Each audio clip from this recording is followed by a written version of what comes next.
ইরানের সঙ্গে যুক্তরাষ্ট্রের শান্তি আলোচনা এখন কার্যত অচল হয়ে পড়েছে।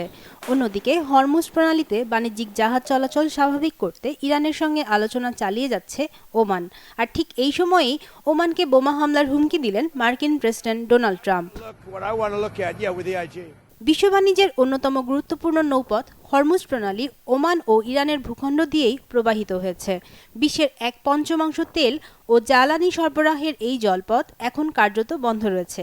এই জলপথে বাণিজ্যিক জাহাজ চলাচল স্বাভাবিক করার চেষ্টা করছে ওমান, কিন্তু মাস্কটের এই উদ্যোগ নিয়েই ওয়াশিংটনে তৈরি হয়েছে অস্বস্তি।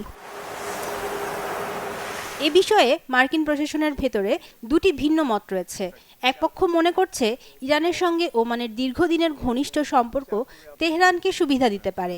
তাদের আশঙ্কা, ওমানের মধ্যস্থতায় এমন কোনো সমঝোতা হতে পারে যা ইরানের অবস্থানকে আরও শক্তিশালী করবে। তবে অন্য একটি অংশ মনে করে ওমান অতীতেও ইরান ও যুক্তরাষ্ট্রের মধ্যে যোগাযোগের মাধ্যম হিসেবে কাজ করে সফল হয়েছে। এবারের উদ্যোগও প্রশংসনীয়। হরমুজ প্রণালী পুরোপুরি খুলে দিতে ইরানের ওপর চাপ প্রয়োগ করতে চায় ওয়াশিংটন। অন্যদিকে ওমান চাইছে আলোচনার মাধ্যমে সমাধান বের করতে। অর্থাৎ যুক্তরাষ্ট্র যেখানে চাপ ও কঠোর অবস্থানের মাধ্যমে ফলাফল চাইছে, ওমান সেখানে কূটনীতিকে সামনে রাখছে।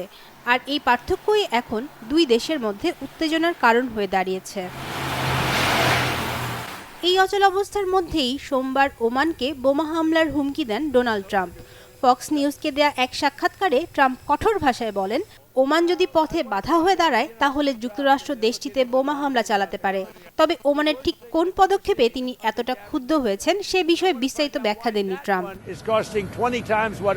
যুক্তরাষ্ট্র ও ওমানের মধ্যে বহু বছরের ঘনিষ্ঠ সামরিক সম্পর্ক রয়েছে। মার্কিন নৌবাহিনী দীর্ঘদিন ধরে ওমানের বন্দর ব্যবহার করে আসছে। ফলে এমন একটি দেশের বিরুদ্ধে সরাসরি সামরিক অভিযান চালানো যুক্তরাষ্ট্রের জন্য বড় ধরনের কৌশলগত সিদ্ধান্ত হবে। তবে হরমুজ প্রণালী নিয়ে ইরানের সঙ্গে ওমানের যৌথ উদ্যোগে ট্রাম্পের এমন হুঁশিয়ারি হোয়াইট হাউসে স্পষ্ট হতাশা ফুটে উঠেছে। Desk report, channel 24।